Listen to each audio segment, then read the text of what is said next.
Hello everyone, welcome to our channel. Hope you all are doing well and I hope कि हमारा जो previous class था जिसमें मैंने आपको सेल स्ट्रक्चर के बारे में बताया था वो भी आपके लिए बेनिफिशियल हुआ हो।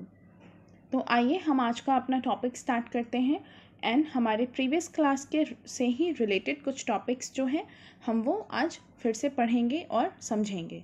ठीक है, लास्ट प्रीवियस क्लास में मैंने आपको न्यूक्लियस और न्यूक्लियस मेम्ब्रेन के बारे में बताया था। तो आइए कुछ चीज़ें और हम उसमें ऐड ऑन करते हैं। ठीक है, सबसे पहले मैं आपको ये बता दूं कि जो न्यूक्लियस है उसकी खोज किसने और कब की थी, किसने हमें पहली बार न्यूक्लियस के बारे में बताया था। तो जिन्होंने हमें न्यूक्लियस के बारे में बताया था उनका नाम है रॉबर्ट ब्राउन। ठीक है, और इन्होंने न्यूक्लियस के बारे में हमें 1831 में यानी 1831 ईस्वी में बताया था। ठीक है, इसके अलावा इन्होंने हमें ये भी बताया कि जो जनरली हमारा जो सेल होता है, हमारी जो कोशिका होती है, उसमें क्या होता है, सिर्फ एक ही न्यूक्लियस पाया जाता है। ठीक है, लेकिन कभी कभी यानी sometimes it can be more than one. Sometimes क्या होता है, ये एक से ज़्यादा भी हमें मिलता है या पाया जा सकता है। ठीक है, तो आइए कुछ और चीज़ें हैं जो हम इसके बारे में जानते हैं और समझते हैं। ठीक है, मैंने यहाँ पे एक न्यूक्लियस का एक रफ फिगर लिया है। ठीक है, जिसमें मैं आपको इसके बारे में बता दूँ। यहाँ पे जैसे कि मैंने आपको बताया है न्यूक्लियस के बारे में, इसमें आप देख सकते हैं कि कुछ इसके अलग अलग पार्ट्स भी हैं, like nucleopore, chromatin, nucleus, nucleoplasm and nuclear envelope. Nuclear envelope जिसको मैंने आपको प्रीवियस क्लास में भी बताया था और एक्सप्लेन किया था, राइट। तो आज हम बात करेंगे क्रोमेटिन और न्यूक्लियोप्लाज्म के बारे में। ठीक है, बेसिकली हमारा जो न्यूक्लियोप्लाज्म है वो एक धागेनुमा थ्रेड की तरह या फिर एक पदार्थ जाल की तरह हमें बिखरा हुआ न्यूक्लियस में दिखाई देता है, जैसा कि आप इस फिगर में देख सकते हैं, राइट। जैसे कि यहाँ पे आप देख रहे हैं ये किस तरीके का धागेनुमा हमें बिखरा हुआ दिखाई दे रहा है ना। और इसे हम क्रोमेटिन भी कहते हैं, जैसे कि आप यहाँ पे देख रहे हैं, ये पिक्चर में शो कर रहा है ना, क्रोमेटिन के बारे में, राइट। ये प्रोटीन तथा डीएनए का बना हुआ भी होता है।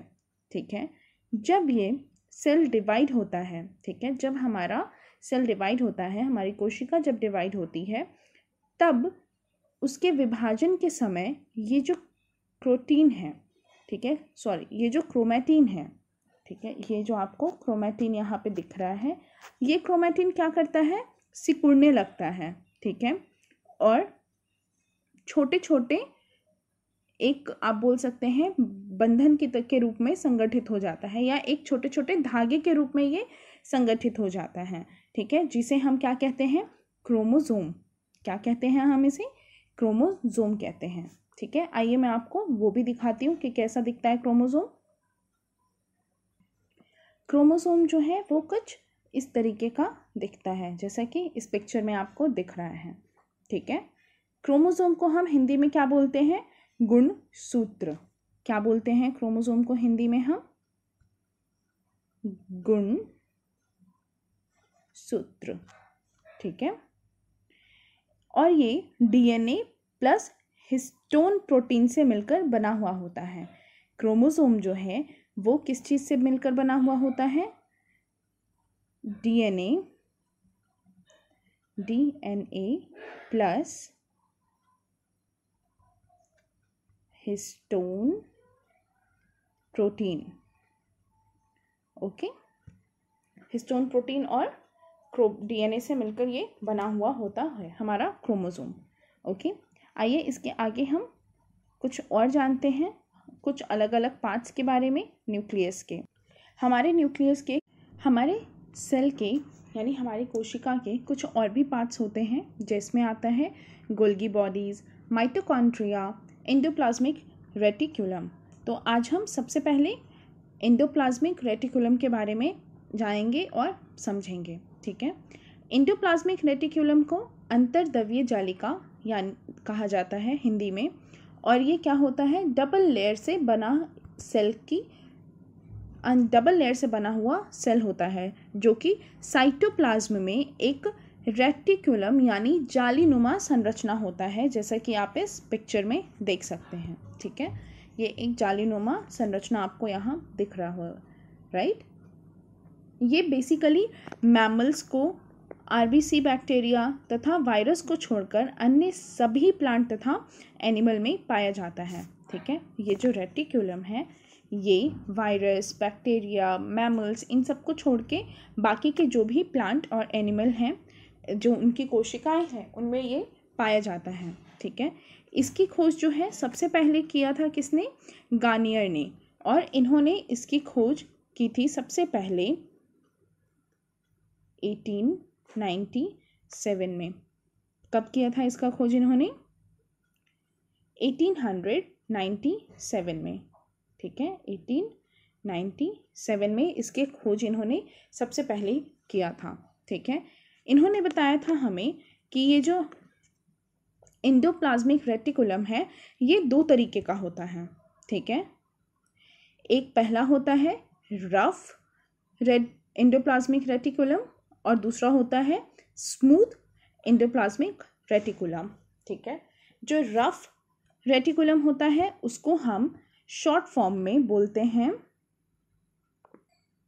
RER। ठीक है, और जो स्मूथ होता है रेटिकुलम उसको हम बोलते हैं SER। ओके, जबकि अगर आप कभी भी माइक्रोस्कोप से अगर आप कभी हमारे सेल को, हमारी कोशिका को देखेंगे तो ये हमें कुछ इस तरीके का दिखेगा, जिस तरीके का ये अभी आपको दिख रहा है रफ वे में। ठीक है, ये इसी तरीके का आपको दिखेगा। जब भी आप इस एंडोप्लाज्मिक रेटिकुलम को माइक्रोस्कोप से देखते हैं तो ये आपको रफ दिखता है। ठीक है, क्योंकि जैसे कि इस पिक्चर में आप देख सकते हैं, इसमें ये जो आपको दानेदार जो चीज़ें दिख रही हैं इसको हम क्या बोलते हैं, राइबोसोम्स बोलते हैं। ठीक है, ये क्या होता है, ये जो हमारे एंडोप्लाज्मिक रेटिकुलम है उससे ये अटैच होता है, जिसकी वजह से माइक्रोस्कोप से देखने पे ये हमें रफ दिखाई देता है। ठीक है, राइबोसोम्स का काम क्या होता है, राइबोसोम्स का काम होता है बेसिकली प्रोटीन का निर्माण करना। ठीक है, ये जो छोटे छोटे दानेदार आप यहाँ पे देख रहे हैं जो इससे अटैच है, जिससे हम रफ एंडोप्लाज्मिक रेटिकुलम कहते हैं। ठीक है, इसका बेसिकली काम होता है प्रोटीन का निर्माण करना। ओके, इसके अलावा जो हमारा स्मूथ एंडोप्लाज्मिक रेटिकुलम है, मैं इसके बारे में भी आपको बताती हूँ। हमारा जो स्मूथ एंडोप्लाज्मिक रेटिकुलम है, ठीक है, जैसे कि आप यहाँ पे देख सकते हैं। ठीक है, ये जो चीज़ें हैं ये हमारे स्मूथ एंडोप्लाज्मिक रेटिकुलम है।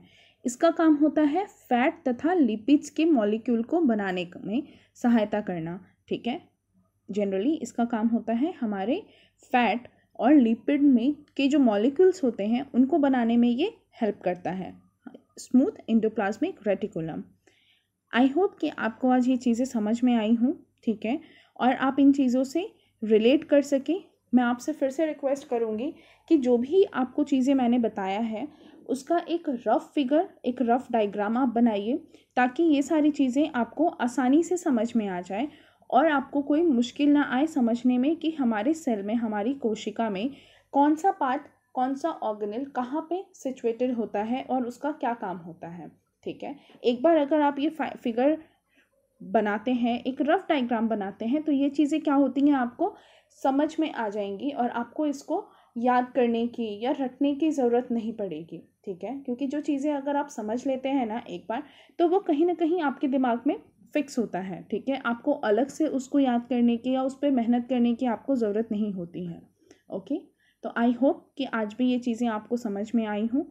और आपको, जैसे कि मैं हर बार रिक्वेस्ट करती हूँ कि अगर आपको किसी भी टॉपिक में कोई भी प्रॉब्लम हो या फिर अगर मेरे समझाने के तरीके में अगर आपको कोई भी प्रॉब्लम हो, कुछ चीज़ें अगर आपको समझ ना आई हों, तो प्लीज़ आप हमारे कमेंट बॉक्स में जाके कमेंट कीजिए, वहाँ आपके डाउट्स पूछिए ताकि हम आपके डाउट्स को वहाँ क्लियर कर सके, आपके प्रॉब्लम का सल्यूशन दे सके. Okay, thank you so much and please stay safe, stay aware and stay calm and stay healthy. Thank you so much. Thanks a lot.